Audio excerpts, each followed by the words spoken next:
नमस्कार दोस्तों, मेरा नाम अभिषेक कुमार तिवारी है। मैं प्रोजेक्ट मैनेजर फार्स संस्था से। और आज जो हमारे साथ गेस्ट होने वाले हैं उनका नाम है आनंद पांडे, जो कि फार्स के फाउंडर ट्रस्टी हैं और कॉरपोरेट सेक्टर में पिछले 22 साल से काम कर रहे हैं और स्पोर्ट्स पर्सन हैं, एक मैराथनिस्ट हैं, मैराथन भी दौड़ते हैं। और तो सर, आपका स्वागत है। बहुत सारे दर्शकों को अपने बारे में थोड़ा सा बताएं। थोड़ा सा नहीं, ठीक है, आपने परिचय तो दिया ही। मेरा गांव यही है, जन्म स्थान भदोही ज़िले में है, सुरियावा ब्लॉक सलादपुर गांव में हमारा जन्म हुआ था सन 1976। तो इसी साल मेरा 50 साल भी पूर्ण हुआ। अच्छा, इसी साल 50 साल जी। और बाकी ये है कि मेरी पढ़ाई मोस्टली सब स्कूल और यूनिवर्सिटी बीएससी एमएससी इलाहाबाद से हुआ था, इलाहाबाद यूनिवर्सिटी। फिर उसके बाद हम एमफिल करने स्कॉलरशिप मिलती थी आरबीआई इंस्टीट्यूट IGIDR, वहाँ से मुंबई से किया। 2.5 साल वहाँ पे थे। फिर उसके बाद कॉर्पोरेट सेक्टर में 2004 से हम लगातार कॉर्पोरेट सेक्टर में काम कर रहे हैं। और बाकी जैसे आपने बताया कि जो अपने शौक है, हॉबीज़ है, या जो हमें लगता है वो सब चीज़ें भी करने की कोशिश कर रहे हैं, प्रयास कर रहे हैं। जी सर। अच्छा सर, आपका गांव से जुड़ाव जो है वो कैसे हुआ है? कहने का मतलब ये है कि आप कॉर्पोरेट सेक्टर में पिछले 22 साल से काम कर रहे हैं और उसके बाद है कि आप बाहर हैं, अपने जन्म स्थान से बाहर हैं, पर फिर भी जो है आप अपने गांव की तरफ जो है गांव के लिए कुछ कर रहे हैं। जो है आप 22 साल से बाहर हैं, आप वहाँ पे काम, आप कई देशों में रह भी चुके हैं काम के सिलसिले में। अगर मेरा अनुमान है तो कम से कम 25 के ऊपर देशों में आप रह चुके हैं। नहीं, पर 6 कंट्री। अच्छा, 6 कंट्री में रह चुके। पर आपका जुड़ाव जो है गांव की तरफ जो है कैसे है सर? ये क्योंकि ज़्यादातर लोग गांव से पलायन, जैसे इतने दिन रहे वो गांव से पलायन कर जाते हैं, पर आप सर वो आपका जुड़ाव जो है गांव की तरफ, ये थोड़ा सा हमारे दर्शकों को बताइए। नहीं, सही बात है।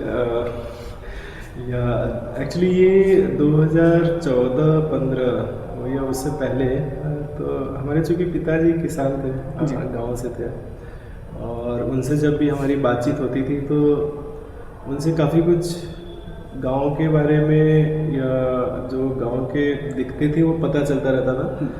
और गांव हम लगातार पढ़ाई नहीं किया, लेकिन गांव आना जाना बचपन में भी लगा रहता था। गर्मी की छुट्टी होती थी तो आते थे, जाड़े की छुट्टी होती थी तो हमारे साथ आते थे।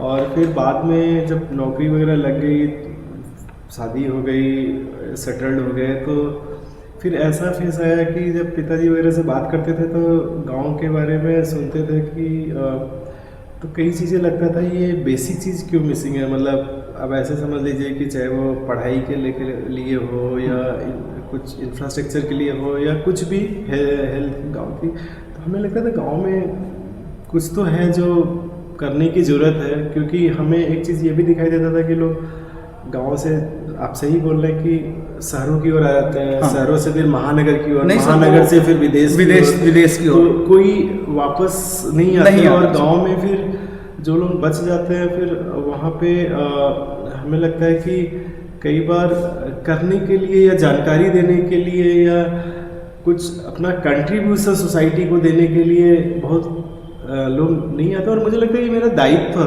मेरा फ़र्ज है, ऐसा मेरा जन्म स्थान है, और हमारा इस जो भी ड्यूटी है इसको हम ऐसा अपनी ड्यूटी ही लेते हैं कि हमें करना चाहिए। हमें लगता है सभी लोग करते भी हैं, ऐसा नहीं कि सब लोग नहीं करते, अपने अपने ढंग से सब लोग करते हैं। हमारा ये तरीका था कि हम गांव के लिए कुछ अपने करें। नहीं सर, होता क्या है कि ज़्यादातर जब हम लोग कमाने लगे और वेल सेटल्ड हैं तो हम ज़्यादातर निकल जाते हैं बाहर और गाँव छूट जाता है हमसे पीछे। तो आपने अभी जो बताया कि गाँव से जुड़ाव लोगों का बना रहना चाहिए। भाई, जहाँ से आप निकले हैं वहाँ के लिए आपको कुछ करने की इच्छा होनी चाहिए। तो सर, आप जो है फार्फ के फाउंडर ट्रस्टी हैं, थोड़ा सा फार्फ के बारे में बताइए।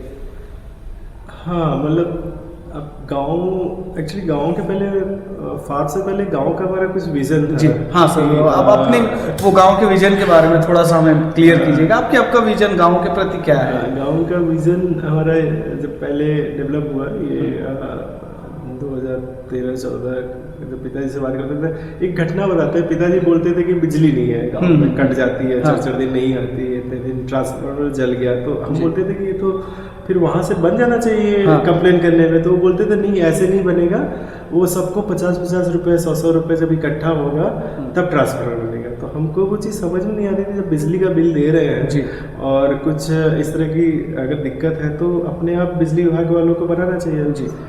तो वहाँ से हमारा थोड़ा सा सोचना शुरू हुआ कि ऐसी दिक्कतें क्यों आ रही है। तो फिर उसके बाद गांव का लेके ये था कि कई बार लोगों को जानकारी नहीं है कि उनके गांव के लिए जो भी सरकारी योजनाएं हैं, मनरेगा उस टाइम शुरू हो गया था, कितना हर चीज़ के लिए कितना सरकार खर्च कर रही है और क्या क्या योजनाएं है। तो शुरू में तो यही लगता था। और एक चीज़ और था कि जो बाद में शायद हम अभी उतना कंटिन्यू नहीं कर पाए, लेकिन खेती में ये था कि खेती को और कैसे आधुनिक किया जाए और अच्छे ढंग से किया जाए ताकि खेती में और पैदावार, क्योंकि उस समय एक सीरियल देखा करते थे खेती से लखपति कुछ ऐसे ही था। तो उससे प्रेरणा मिली। तो और हमें लगा कि गांव में जानकारी और वो सब चीज़ें, तो हमने फिर पहले एक अपना उस टाइम फार नहीं था, उस टाइम फेसबुक वगैरह बहुत शुरू हो गया था।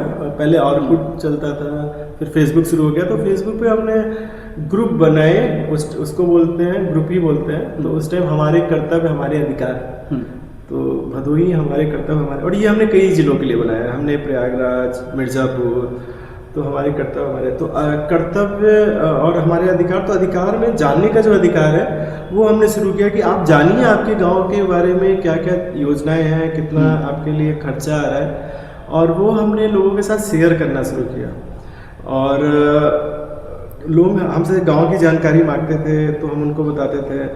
फिर कुछ बैनर पोस्टर भी 2000 उसी समय जब दिमाग में सब आया 14 में, तो कुछ बैनर पोस्टर भी बेंगलोर से छपवा के ले आए। कुछ यहाँ पे सड़कों पे, चौराहों पे, कुछ 3-4 ब्लॉक्स में लगाए हुए। उस टाइम डीएम थे ये यहाँ पे नरेंद्र शंकर पांडे थे, और जी नरेंद्र शंकर, हाँ सीडीओ सर भी थे। तो उनको भी हमने दिखाया कि सर ये हम लोगों के साथ शेयर करना चाहते हैं। तो ऐसे शुरुआत हुई। तो विज़न तो एक बहुत हमारे हमने एक लिखा भी था आर्टिकल कि गांव में 2 चीज़ें शायद मिसिंग है। एक तो ये है कि गांव में जो बैठ की पंचायती व्यवस्था तो हो गई है, लेकिन गांव में अभी भी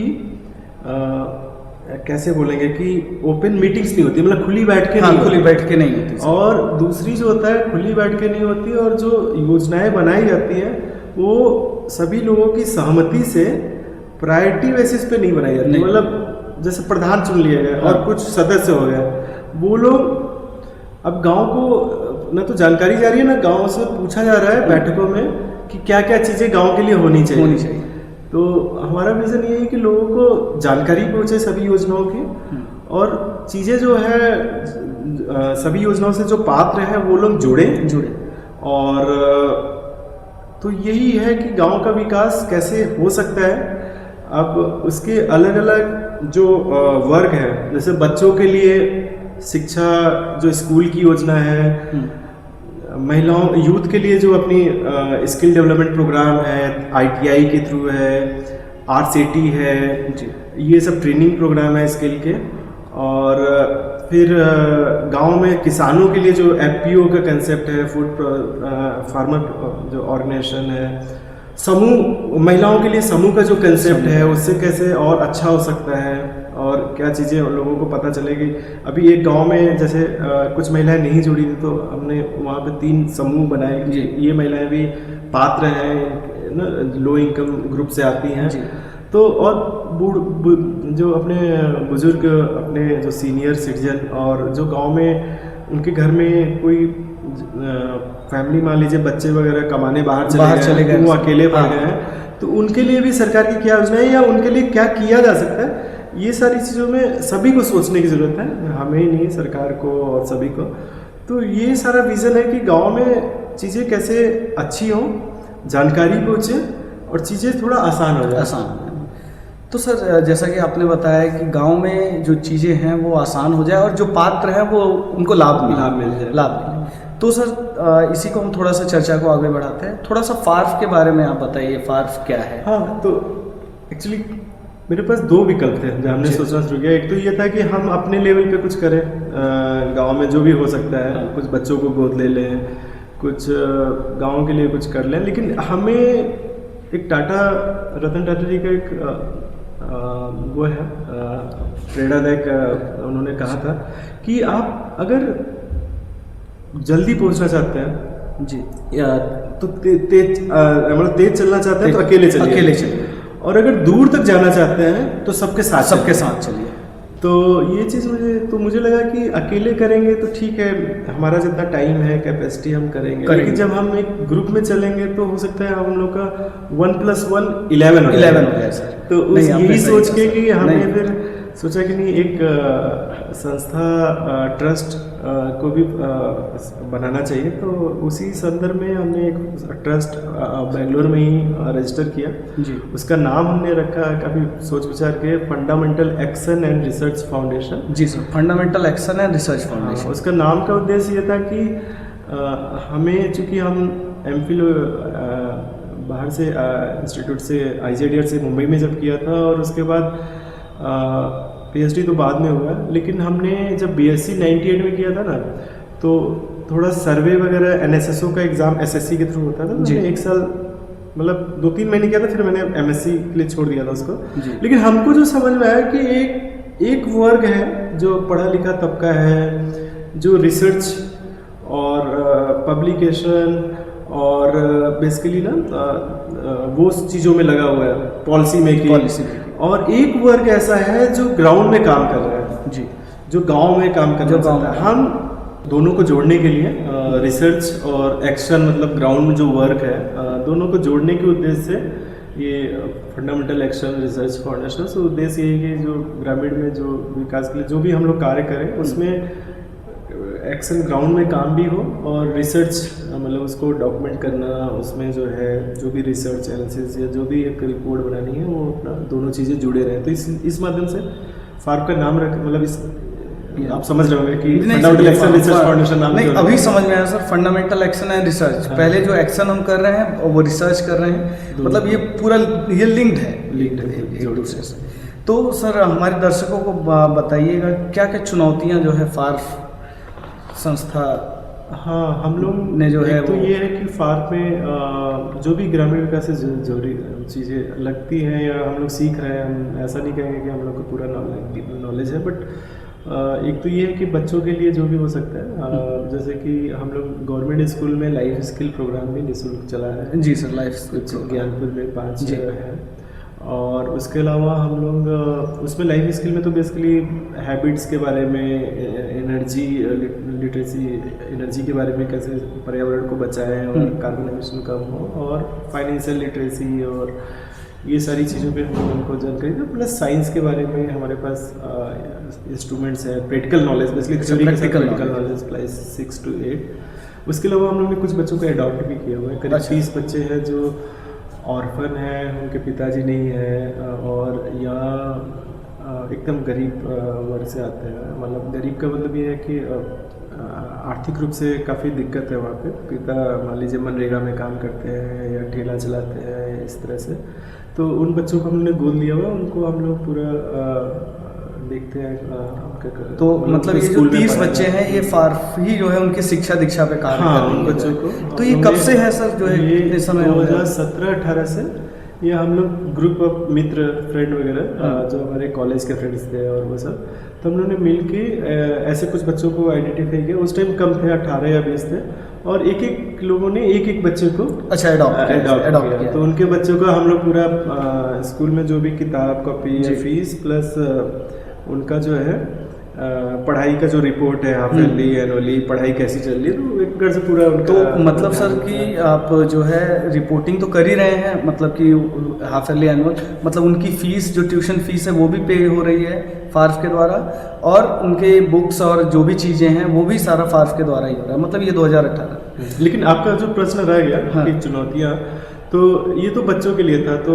और उसमें उसके अलावा हम लोग जो है हम लोग का जन सेवा केंद्र वो है, तो उसमें हम लोग जैसे कि जो भी पेंशन की योजना है या और कोई योजना है, तो उसमें हम लोग ने काफ़ी उसमें भी काम किया है। जो वृद्ध है, विधवा है, उनको उस योजना जो पात्र हैं जी उनको चिन्हित करके उनको जुड़वाने का भी काम किया। वो तो भी मतलब इस सेक्टर में मतलब काफ़ी ठीक है गांव सर। में। हाँ और उसके अलावा हम लोग ने ये हो गया।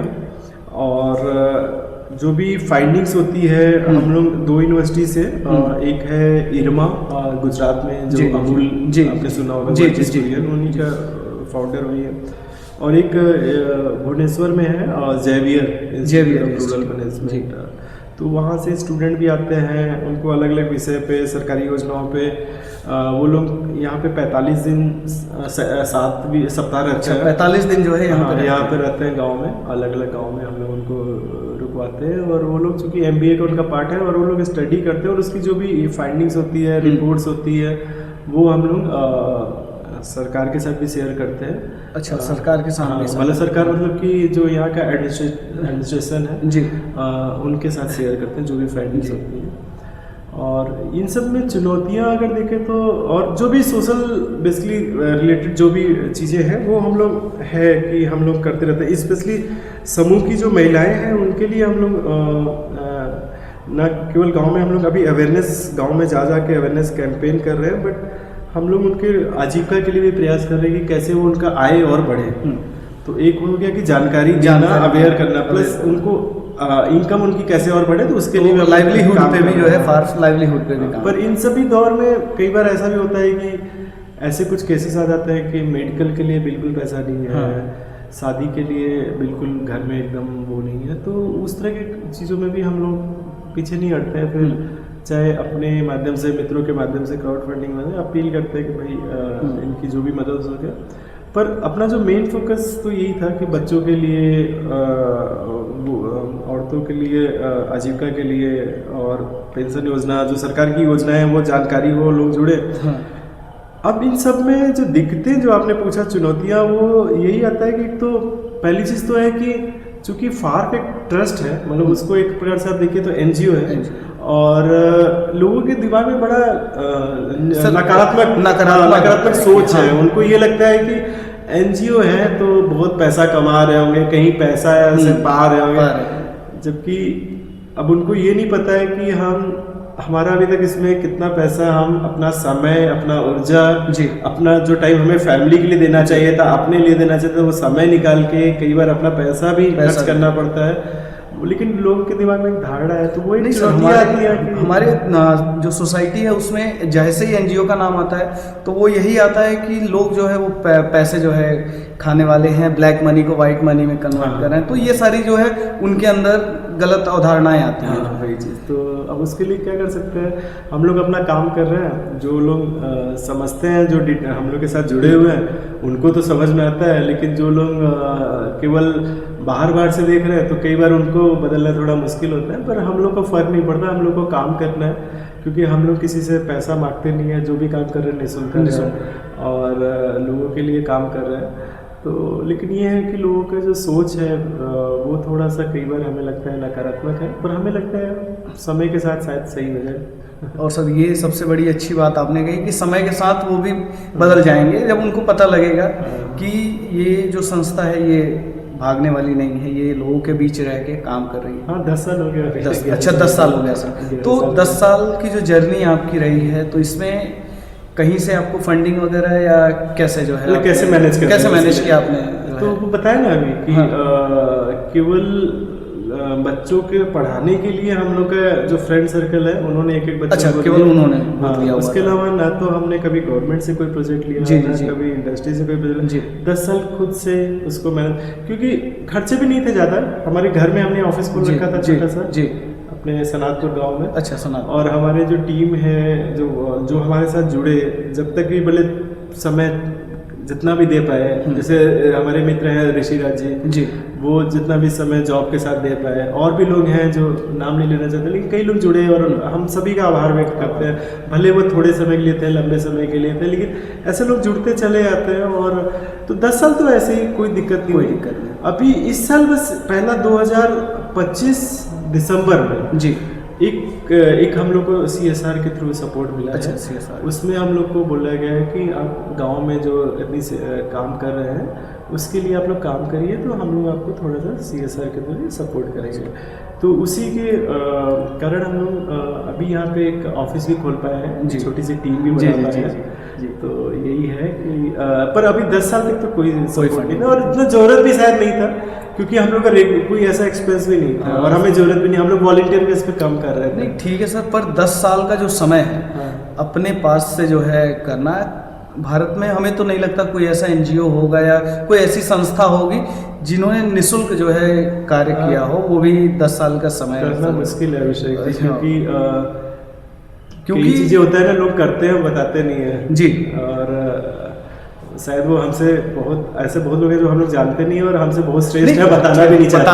हाँ, और हम शायद उस लेवल पे नहीं है, तो ऐसे लोग होंगे। हाँ, लेकिन मैनेज करना जो है ना सर, कि आप कॉर्पोरेट सेक्टर में काम कर रहे हैं, वो भी अपने प्रदेश से बाहर हैं, हाँ, हाँ। और वो मैनेज करना बड़ा मुश्किल हो जाता है। उसके लिए जो है अपने 10 साल का समय दिया, और फाइनली जो है अभी एक प्रोजेक्ट आपका चल रहा है जो है, उसके साथ प्रोजेक्ट के साथ हम लोग का जो काम है वो रेगुलर चल रहा है। रेगुलर चल रहा है। बट ये है कि हाँ, उन्होंने कुछ गाँव भी दे दिए हैं कि इन 10 गाँव में आप डेडिकेट होके काम करिए, तो वो 10 गाँव में हम लोग एकदम फोकस किए हुए हैं कि ग्रामीण सेवाएं जो भी है, हाँ।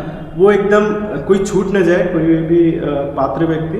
प्लस बाकी गांव में, जैसे हम लोग एक गांव में मुसहर बस्ती के बच्चों के लिए भी काम कर रहे हैं। अच्छा, काम जो कर रहे हैं। 50 बच्चे ऐसे हैं जो हमारी जानकारी में, कि जो हमारी टीम जब वहाँ पे गई तो हम लोग ने देखा कि 50 बच्चे ऐसे हैं कि वो स्कूल नहीं जाते। तो हमारा पहला प्रश्न यही था कि स्कूल क्यों नहीं जाते। तो उन्होंने बताया कि वो एक प्रकार से, जैसे बोला जाता है ना कि सोशल एक्सक्लूजन, मतलब उसको हिंदी में बोलेंगे जो सामाजिक, वो लोग अभी भी स्कूल में शायद उनके साथ भेदभाव होता है या जो भी होता है, वो ना वहाँ पे कंफर्ट नहीं फील करते, मतलब अच्छा, कंफर्ट फील नहीं हाँ, करते। तो इसलिए वो स्कूल ले जाते हैं बच्चे। तो उनके लिए भी हम लोग एक टीचर अपॉइंट करके, अच्छा, खुद ये फार्म जो है हाँ, बच्चों को पढ़ाने का जो है। नहीं सर, बहुत अच्छी जो है पहल है आपकी, और हम आशा करते हैं कि और भी जो है आप ऐसे गाँव के जो बच्चे हैं उनको आप जो है पढ़ाने का कार्य करें और आगे बढ़ें।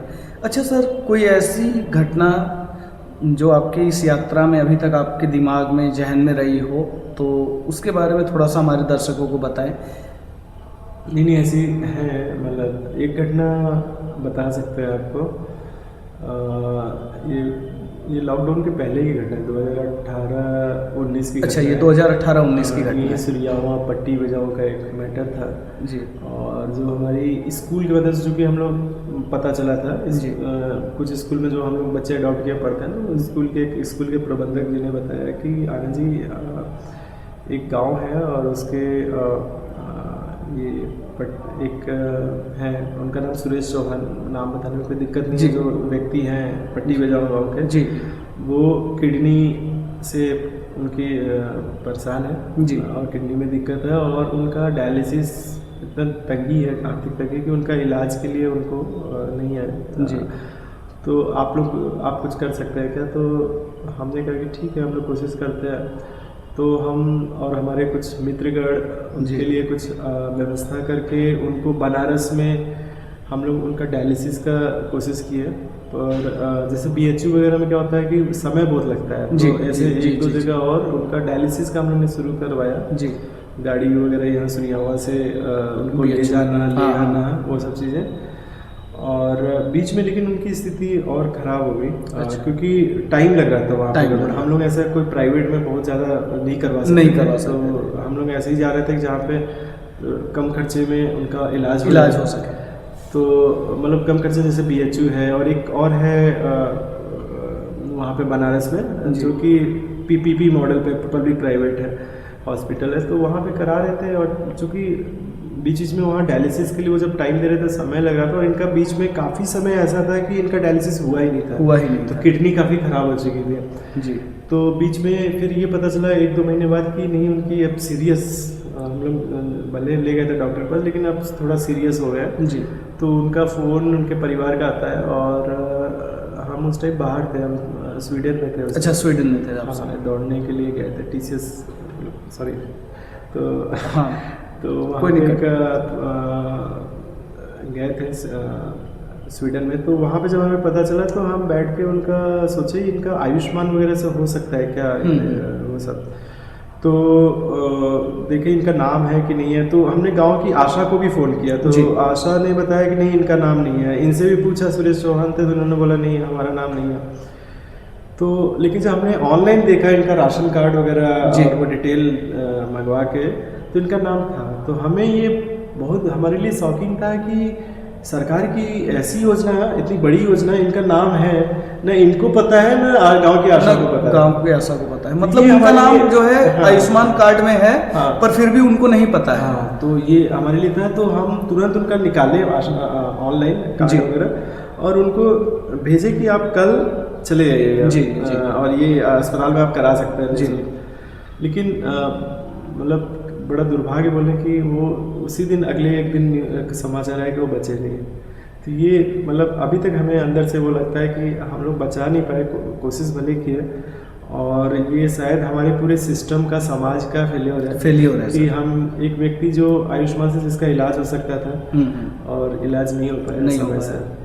नहीं सर, तो शॉकिंग है कि उनका आयुष्मान कार्ड होने के बाद भी उनको नहीं पता है और उस गांव की आशा जो है उसने भी जो है इस चीज़ को नज़रअंदाज किया। तो सर ये तो बहुत दुखद है और ये वाकई में अगर कहा जाए तो ये घटना इंसान भूल नहीं सकता, जिसको हम कह सकते हैं।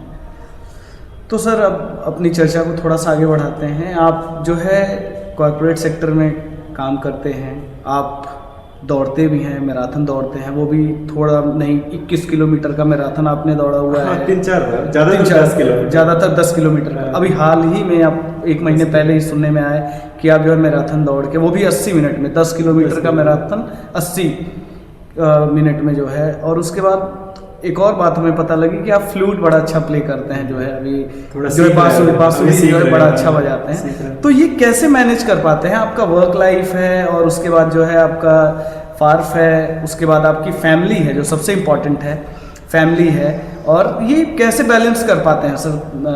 क्योंकि बड़ा मुश्किल हो। कई बार हमसे बहुत लोग पूछते हैं ये प्रश्न, कैसे मैनेज करते हैं। और आप सही कह रहे हैं, बैडमिंटन हमारा शुरू से बहुत पैशन रहा है, इंटरेस्ट है।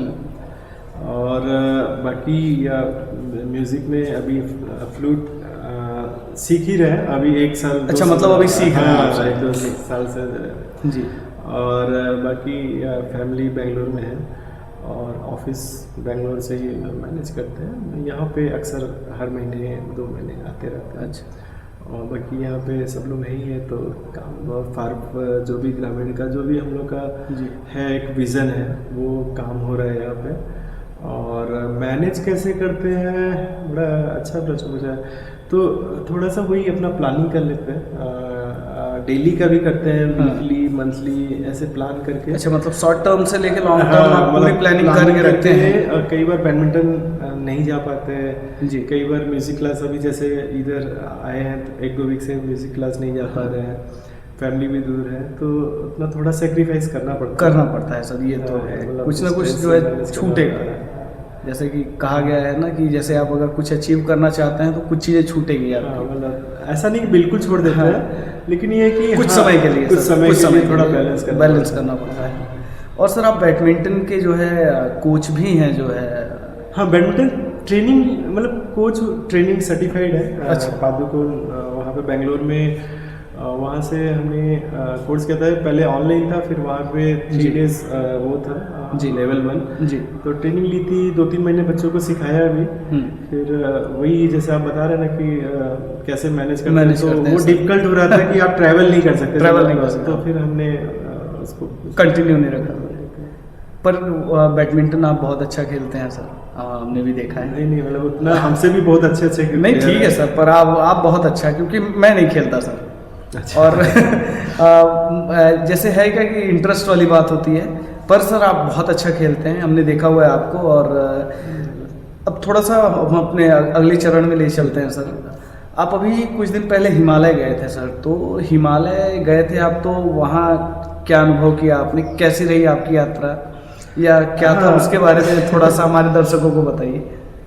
नहीं, मेरा जैसे बताया ना, मेरा 50 साल पूरा हो गया। अच्छा, 50 साल। तो मुझे ये बहुत पहले से था, 1-2 साल पहले से मेरा 50 साल पूरा होगा। तो हम थोड़ा अपने लिए समय चाह रहे थे, क्योंकि बहुत हेक्टिक हो जा रहा था इतनी चीज़ों में। तो हमने एक हफ्ते सोचा हुआ था कि हम अपने लिए केवल समय निकालेंगे, ना उसमें कहीं भीड़ भाड़ कोई नहीं होगा, कोई ऑफिस का काम नहीं होगा, कोई ये सब, बस हम थोड़ा सा अपने आप को समझना चाह रहे थे, जिसको अध्यात्म ही बोलते हैं, अपने आप को समझना। तो फिर हम खोजते खोजते हमें लग रहा था कहाँ जाएं, कैसे करें। तो ये विवेकानंद जी के द्वारा शुरू किया गया था, उनकी टीम द्वारा। ये हिमालय में मायावती एक स्थान है, अल्मोड़ा से आई थिंक 150 किलोमीटर है उत्तराखंड में। तो वहाँ पे हमने गए थे और बड़ा अच्छा अनुभव रहा। जो एक प्रश्न भी आता था कि जीवन का उद्देश्य क्या है, अपने आप को समझने के लिए जीवन का उद्देश्य क्या है और क्या करना चाहिए, और थोड़ा बहुत अध्यात्म धार्मिक चीज़ों पे भी। तो वो थोड़ा सा क्लैरिटी वहाँ पे आई, मुझे समझ पड़ी मुझे। तो सर नहीं, बहुत अच्छा है सर कि आपके 50 साल, बहुत बहुत बधाई आपको। और इंसान को हमेशा अपने लिए थोड़ा सा समय निकालना चाहिए, उसमें सभी चीज़ों को भूल के। आजकल जो हम लोग मोबाइल और लैपटॉप और सारी जो एक्टिविटीज़ हैं उसमें अपने आप को जो है मतलब कि हम लोग बिल्कुल उसी में हिले मिले रहते हैं। अपने आप को समझना कि हमारा उद्देश्य क्या है हम लोग भूल जाते हैं। तो ये आपने बड़ा अच्छा कहा। हम और इसको तो मैं भी जो है पर्सनली जो है ट्राई करूँगा। और मैं आपको बताऊँ, मैं खुद ही डेली का कम से कम 1 घंटे का समय जो होता है वो मैं अकेले बिताता हूँ। ना उसमें मेरे पास फ़ोन होता है ना कुछ होता है, और सेल्फ रियलाइजेशन करते हैं क्या है कैसे है, तो उसमें बहुत सारी चीज़ें क्लियर हो जाती हैं। तो ये तो बड़ा अच्छा किया सर, ये इसको तो मैं भी ट्राई करूँगा और आपसे अभी एड्रेस भी ले लूँगा कहाँ पे कैसे है।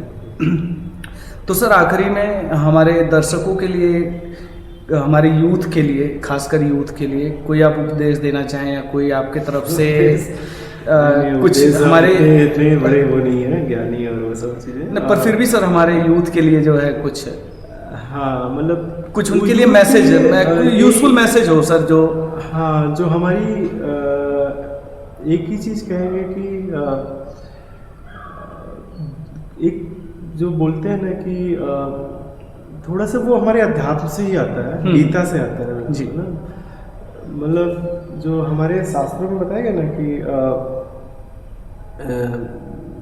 धर्म अर्थ काम मोक्ष, चारों चीज़ें जीवन में होनी चाहिए जी। तो अंतिम में मोक्ष की तरफ होता है, मोक्ष की तरफ होता है। और इसी टाइप से बोला गया है जीवन को 4 भाग में, ब्रह्मचर्य, गृहस्थ, वानप्रस्थ और संन्यास।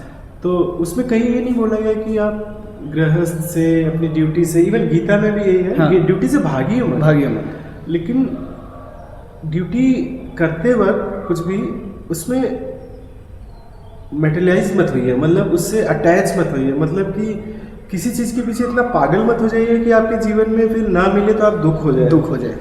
तो थोड़ा सा वो अध्यात्म से आता है, और हमें लगता है ये थोड़ी सी लोगों को, ये यूथ को स्पेशली समझना होगा कि जो ये एक रेस जो चल रही है जी, मेहनत करें, स्ट्रगल करें, अपना बेस्ट दें, अपनी हॉबीज़ और अपने इंटरेस्ट को भी पहचानें। फिर कोशिश करें कि अपने जो इंटरेस्ट है उस पर भी थोड़ा सा काम करें। और कई चीज़ों में निराश होने की जरूरत नहीं है कि हम ये चाहते थे ये नहीं मिला। आप बस ये सोचिए कि आपके बस में क्या है, आप क्या कर सकते हैं, अपना बेस्ट करिए। तो मतलब हमें अपने बेसिकली हमें अपने कर्म को करना है, अपने कर्म करें बस बिना अटैचमेंट के। मतलब हम किसी से लगाव जुड़ाव या ये सभी नहीं, मतलब आपने कर्म किया, आपको फल, उसका रिजल्ट जो भी आए आप उसको प्रभु एक्सेप्ट कर लेना जो भी रिजल्ट है पॉजिटिवली। बहुत अच्छी बात सर ने कही है कि जो भी आप कर्म कर रहे हैं उसका रिजल्ट जो भी आ रहा है वो आप एक्सेप्ट कीजिए और आगे बढ़ जाइए। तो सर बहुत बहुत धन्यवाद आपका, आपने अपना कीमती समय दिया, इसके लिए बहुत बहुत धन्यवाद। नमस्कार।